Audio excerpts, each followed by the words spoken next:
लंबी है, जिन्हें महावीर चक्र, वीर चक्र, कीर्ति चक्र, शौर्य चक्र से नवाजा गया।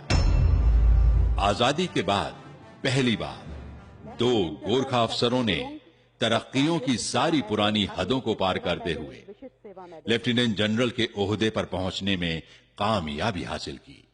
ये हैं लेफ्टिनेंट जनरल शक्ति गुरुंग, पीवीएसएम, यूवाईएसएम, एवीएसएम, वीएसएम, जो कि बाद में सेना सचिव के ओहदे से सेवानिवृत्त हुए, और लेफ्टिनेंट जनरल राम सिंह प्रधान, एवीएसएम, एसएम, वीएसएम, दूसरे और गोरखा अफसर हैं जो कि इस आला मुकाम पर पहुंचे।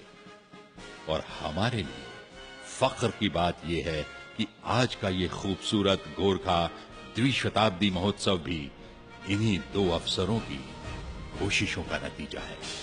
ये गोरखों की वफादारी और बहादुरी ही है कि जो उनके सीनों की खूबसूरती देश की सेना के नवाजे सैकड़ों मेडल्स ने बढ़ाई है।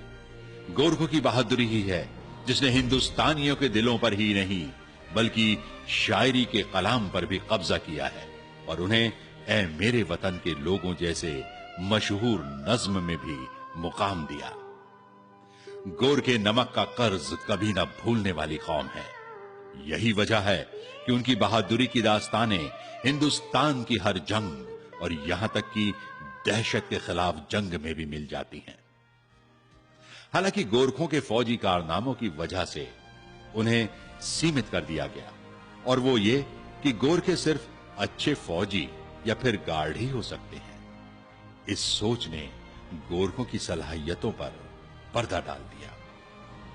यही वजह है कि आज भी जब गोरखा रेजिमेंट दुनिया भर में अंजाम दिए अपने तमाम जंगी और फौजी कारनामों के 200 साल मना रही है, तो भी गोरखा कौम अपनी वजूद को समाज के 2 राहे पर पाती है। आज भी गोरखा को हर रोज देश के किसी ना किसी कोने में, जो कि उसका अपना घर है, उसमें न सिर्फ अपनी पहचान के सवाल का सामना करना पड़ता है बल्कि गैर बराबरी के एहसास से भी 2-4 होना पड़ता है। और आज भी गोरखों को समाज की मुख्य धारा में लाने के लिए खासी कोशिश करनी पड़ती है। एक बहुत आम सोच ये भी है कि गोरखे नेपाली हैं क्योंकि उनकी जबान, तहजीब और साहित्य नेपाली है।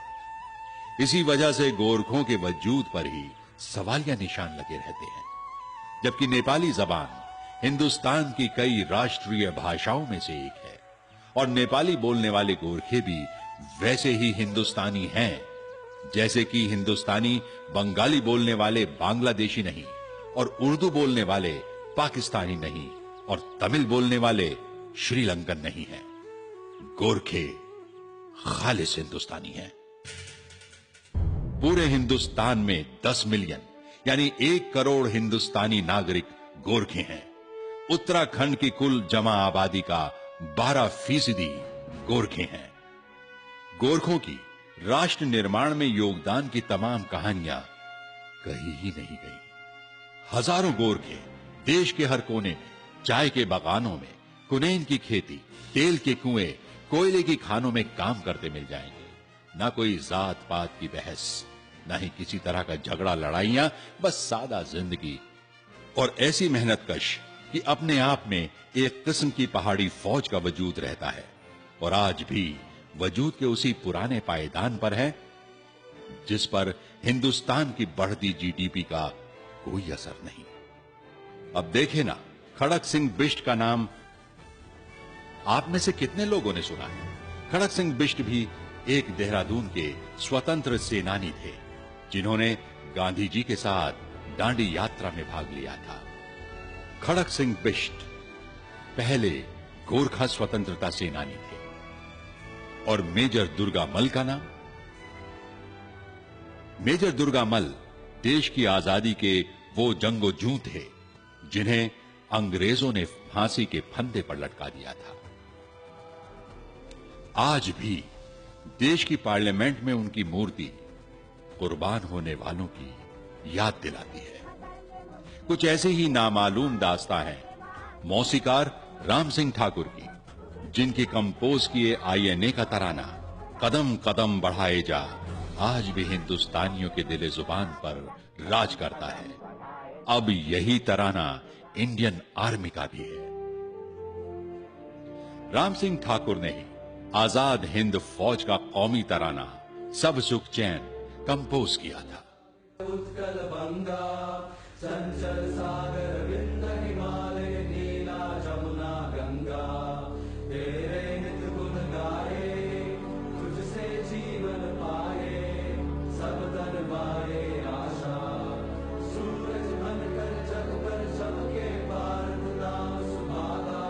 जय हो जय हो जय हो जय जय। सोचिए, आमतौर से कितनों ने अरी बहादुर गुरुंग का नाम सुना होगा, जो कि हिंदुस्तान की संविधान कमेटी के एक अहम मेंबर थे। तो क्लासिकल डांसर में सरे फेहरिस्त रहने वाली मशहूर और मारूफ पद्मश्री सितारा देवी और गोपी किशन भी गोरखा थे। हुआ ना ताज्जुब? अच्छा, तो और सुनिए, मुंबई के मशहूर पेंटर लक्ष्मण श्रेष्ठा भी गोरखा हैं। अब आचार्य बालकृष्ण का क्या तारुफ कराया जाए।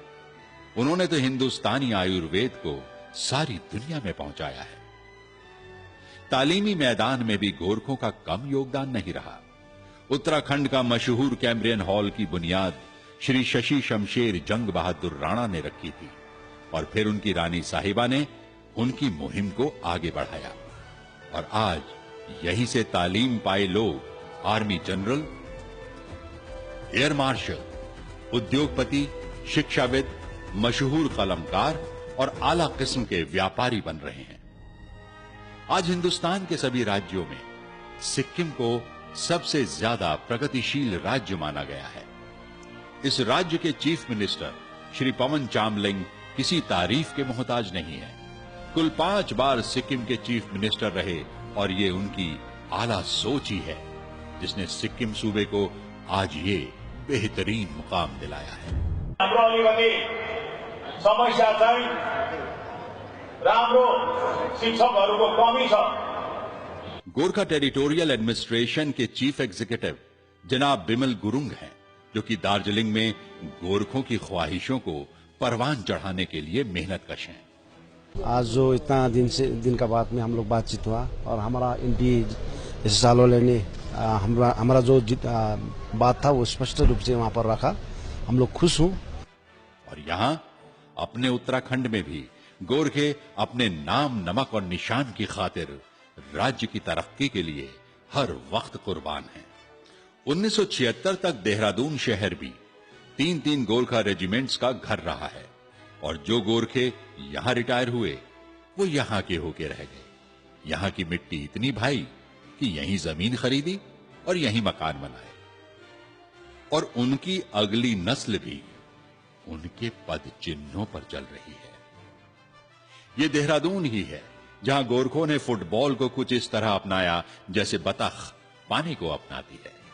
गोरखों के लिए फुटबॉल एक जंग की तरह है, वही फुर्ती भरे अंदाज जैसे कि जंग में होता है, मंजिले मकसूद हासिल करना। 1950 तक पहुंचते पहुंचते गोरखों की फुटबॉल के कारनामे कोलकाता तक पहुंच गए, जो बाद में फुटबॉल क्लब का मक्का बन गया। ये सारे फुटबॉल प्लेयर्स देहरादून के ही थे, जो कि फुटबॉल के महारथियों के नाम से जाने जाते हैं। इनमें से ज्यादातर प्रोफेशनल फुटबॉलर थे, जिन्होंने ईस्ट बंगाल क्लब और मोहन बागान क्लब से फुटबॉल खेले, और हिंदुस्तान की टीम में भी अपना मुकाम बनाया।